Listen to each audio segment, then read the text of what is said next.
మా ఆడబిడ్డలు కూడా ఈ తోపులాటలో కూడా ఇంత ఉత్సాహంగా వచ్చినందుకు మీకు కూడా ప్రత్యేకంగా ధన్యవాదాలు. మా మీడియా మిత్రులకు కూడా ప్రత్యేకంగా ధన్యవాదాలు. ఇవాళ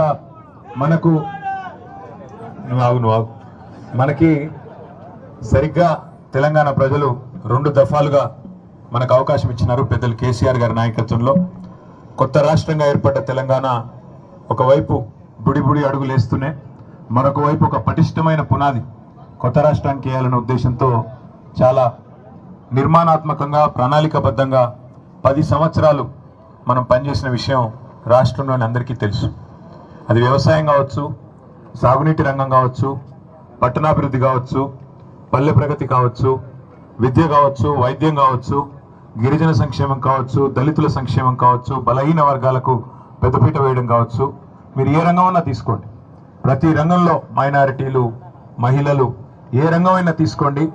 10 ఏళ్లలో తెలంగాణ అనేది భారతదేశానికి ఆదర్శంగా ఏదైతే తెలంగాణ ఈరోజు పాటిస్తుందో దేశం తెల్లారి దాన్ని అనుసరిస్తుందనే పద్ధతుల్లో చాలా పకడ్బందీగా మనం పనిచేయడం జరిగింది. అందుకే 2014లో కేవలం 63 సీట్లు సాధించిన టీఆర్ఎస్ పార్టీ 18 కాడికి వచ్చేసరికి 88 సీట్లు, మనం 25 సీట్లు ఎక్కువ గెలుచుకునే విధంగా ప్రజలు ఆశీర్వదించడం జరిగింది. అయితే 2023 కాడికి వచ్చేసరికి మరి కొంత ప్రజలకు కూడా ఒక సామెత ఉంటుంది కదా తెలుగులో, కొత్తకు వింత పాతకు రోత అని. అట్లే 10 ఏళ్ళు మనల్ని చూసి కొద్దిగా బోరు కొట్టినట్టుంది.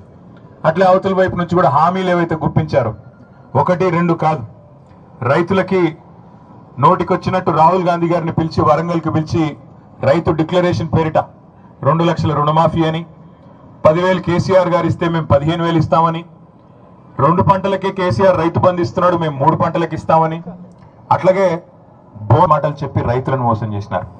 అట్లాగే మా తమ్ముళ్ళు, మా చెల్లెళ్ళు ఎవరైతే యువత ఉంటారో వాళ్ళకు కూడా కేసీఆర్ ఉద్యోగం ఊడగొట్టండి, కేటీఆర్ ఉద్యోగం 2 ఉద్యోగాలు ఊడగొడితే మీకు 2 లక్షల ఉద్యోగాలు ఇస్తానని రాహుల్ గాంధీ గారు వచ్చి నమ్మబలికి ప్రియాంక గాంధీ గారిని కూడా పిలిచి యూత్ డిక్లరేషన్ అని చెప్పి వారి ద్వారా చెప్పించి స్కూటీలు ఇస్తామని, 2 లక్షల ఉద్యోగాలు ఇస్తామని, నిరుద్యోగ భృతి నెలకు 4,000 ఇస్తామని ఇట్లా అడ్డగోలు హామీలు ఇస్తే కొంత మా తమ్ముళ్ళు చెల్లెళ్ళు కూడా వాళ్ళు కూడా నమ్మినారు.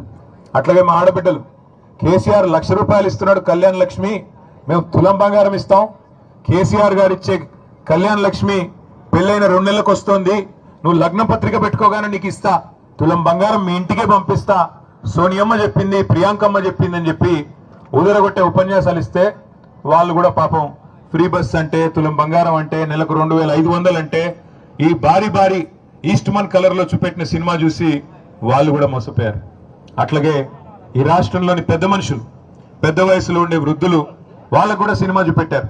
కేసీఆర్ ఇంట్లో ఒకరికే ఇస్తున్నాడు, ముసలవ్వకో ముసలయ్యకో ఇస్తున్నాడు, మాకు అవకాశం ఇస్తే కేసీఆర్ ఇచ్చే 2,000 ఏముంది, మేము 4,000 ఇస్తాం, ఇంట్లో ఒకరికి కాదు 2కి ఇస్తాం, అత్తకి 4,000, కోడలికి 2,500 అని చెప్పి నమ్మబలికితే పాపం వాళ్ళు కూడా మోసపోయినారు.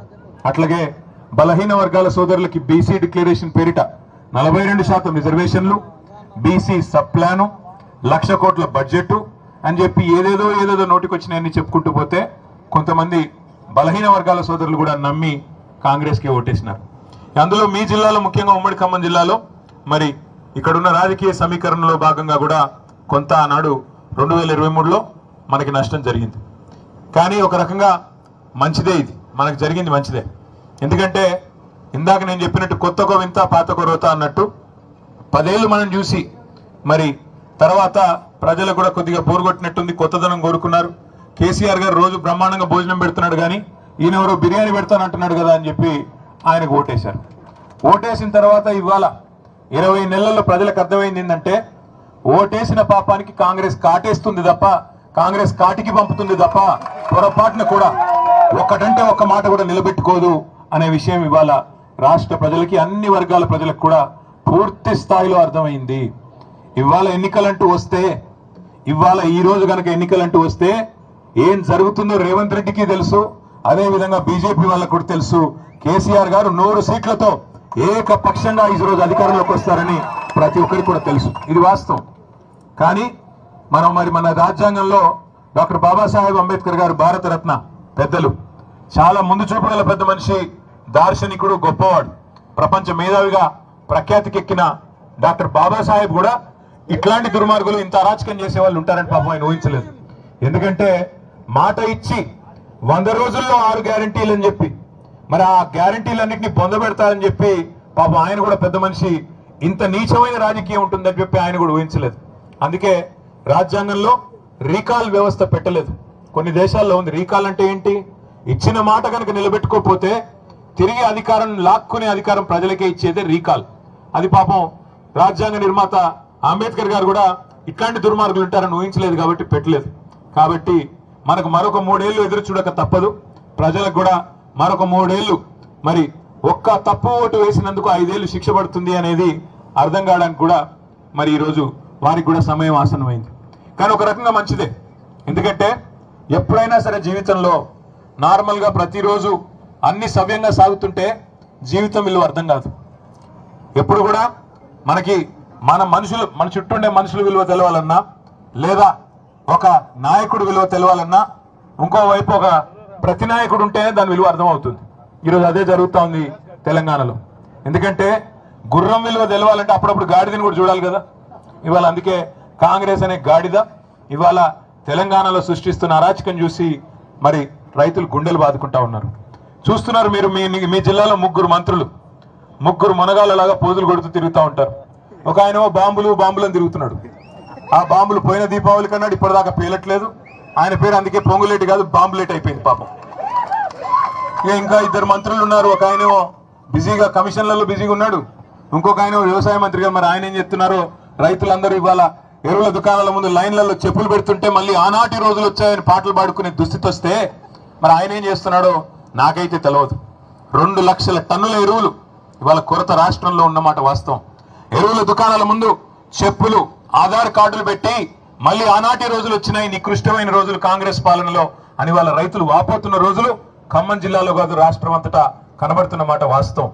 అందుకే నేను అనేది మనం ఓటేసేటప్పుడు ఆలోచించుకుని ఓటేస్తే తప్పకుండా మనకి సరైన నాయకత్వం ఉంటే లాభం జరుగుతుంది తప్ప ఎవరిని పడితే వాళ్ళని గెలిపిస్తాం, వాళ్ళు ఆ రోజు చెప్పిన మాటలని మోసపోతామంటే తర్వాత బాధపడడం తప్ప ఇంకోటి ఉండదు. వాస్తవానికి ఇవాళ మనకు ఒక మంచి అవకాశం ఉంది. సరే శాసనసభకి ఎన్నికలు 3 ఏళ్ళు ఉండొచ్చు కాక, కానీ వేదిక మీద కూర్చున్న వాళ్ళందరం కూడా మేము మీకు మాటిస్తా ఉన్నాం. రేపు రాబోయే రోజుల్లో రాబోయే ఆగస్టు లేదా సెప్టెంబర్ మాసంలోనే స్థానిక సంస్థల ఎన్నికలు జరుగుతూ ఉన్నాయని చెప్పి మరి వార్తలు వస్తూ ఉన్నాయి. మీ అందరికీ ఇక్కడికి వచ్చిన మా సోదరులందరికీ మీకు మాటిచ్చేది ఒకటే, మీరు మా కోసం శాసనసభ ఎన్నికల్లో పార్లమెంట్ ఎన్నికల్లో ఈ వేదిక మీద కూర్చున్న వాళ్ళ కోసం మీరు కష్టపడ్డారు. ఇప్పుడు మా వంతు మేము మీకోసం కష్టపడతాం. ఎంపీటీసీలుగా జెడ్పీటీసీలుగా అదేవిధంగా కౌన్సిలర్లుగా కార్పొరేటర్లుగా పోటీ చేయాలనుకునే సోదరులకి నేను వేసే విజ్ఞప్తి ఒకటే, దయచేసి నడుం బిగించండి. ప్రభుత్వం మీద ఇప్పటికే ప్రజలకి వాంతికి వచ్చినంత కోపం ఉంది, అంత ఇబ్బందిగా ఉంది. మరి అట్లాంటప్పుడు దీన్ని కనుక మనం సరిగా వాడుకుంటే ఖచ్చితంగా ఖమ్మం జిల్లా పరిషత్తు అదేవిధంగా కొత్తగూడెం భద్రాద్రి జిల్లా పరిషత్తు కూడా మనం గెలిచేదానికి అవకాశం ఉంది. అట్లాగే మున్సిపాలిటీలు కానీ మండలాలు కానీ మీరు యువకులు ముఖ్యంగా ముందుకొచ్చి కాంగ్రెస్ ను చీల్చి చెండాడి వాళ్ళు చేసిన మోసాన్ని కనుక ప్రజలకు సవ్యంగా విడమర్చి చెప్పగలిగితే అద్భుతమైన ఫలితాలు సాధించే అవకాశం మన ముందే ఉంది. ఎందుకంటే మీ జిల్లాలోనే ఈ అవకాశం ఎక్కువ ఉంది. ఎందుకంటే గొప్ప ఆశతో ఏదో చేస్తుంది కాంగ్రెస్ అనే ఒక ఆశతో మీ జిల్లాలో ఆ పార్టీకి 9 సీట్లు కట్టబెట్టారు. గెలిచిన మన ఒక ఎమ్మెల్యే కూడా వాళ్ళలోనే కలుపుకున్నారు. ఇప్పుడు మొత్తానికి 10కి 10 వాళ్ళే ఉన్నారు. అదేవిధంగా ఎంపీ గారు కూడా వాళ్ళే గెలిచారు. కాబట్టి మనం అడిగే హక్కు మనకు ఉంది. ఈరోజు ప్రధాన ప్రతిపక్షంగా ఖచ్చితంగా ప్రజల పక్షాన అడిగే హక్కు మనకే ఉంది. ఎందుకు అంటే ఇచ్చిన ప్రతి మాట నెరవేర్చేదాకా ఎన్ని అక్రమ కేసులు పెట్టినా, ఎన్ని రకాల అపసవ్యపు మాటలు మాట్లాడినా, ఎన్ని రకాల డైవర్షన్ పాలిటిక్స్ చేసినా వదిలిపెట్టే సమస్య లేదు. రేవంత్ రెడ్డి భరతం పట్టే బాధ్యత, కాంగ్రెస్ భరతం పట్టే బాధ్యత మనందరం సమిష్టిగా తీసుకుందాం. రేపు ఇక్కడ గులాబీ జెండా ఎగరేసి ఖమ్మం జిల్లాలో ముగ్గురు మంత్రులున్నా వాళ్ళ వల్ల ఏమి కాదు, ప్రజాబలం ముందు ఎవరైనా సరే తల ఒగ్గక తప్పదు అనే సందేశాన్ని రేపు ఖమ్మం జిల్లా నుంచే ఇద్దాం. దానికోసం వాళ్ళు డబ్బులు బాగా ఉండొచ్చు, వాళ్ళకి డబ్బులు పంచి గెలుస్తామనే అభిప్రాయం ఉండొచ్చు. ప్రజలు మేము మాల మీద డబ్బులు కొడితే మాకే ఓటు గుద్దుతారు, మొన్న గుద్దలేదా ఇప్పుడు అట్లే ఇస్తారులే అనుకోవచ్చు. కానీ ఖచ్చితంగా మనం గనక గట్టిగా మరి ప్రజల తరపున కాంగ్రెస్ మోసాన్ని ఎండగట్టే విధంగా గ్రామాన మీరందరూ మరొక కేసీఆర్ లాగా కథానాయకులై కదిలితే తప్పకుండా ఖమ్మంలో అదేవిధంగా కొత్తగూడెంలో మనకి 2 జిల్లాల్లో కూడా మంచి అవకాశం ఉంది. తప్పకుండా నేను జిల్లా నాయకత్వాన్ని కూడా కోరుతా ఉన్నా. మరిన్ని ట్రెండింగ్ వీడియోల కోసం న్యూస్ 18 తెలుగు యూట్యూబ్ ఛానల్ ను సబ్స్క్రైబ్ చేసుకోండి.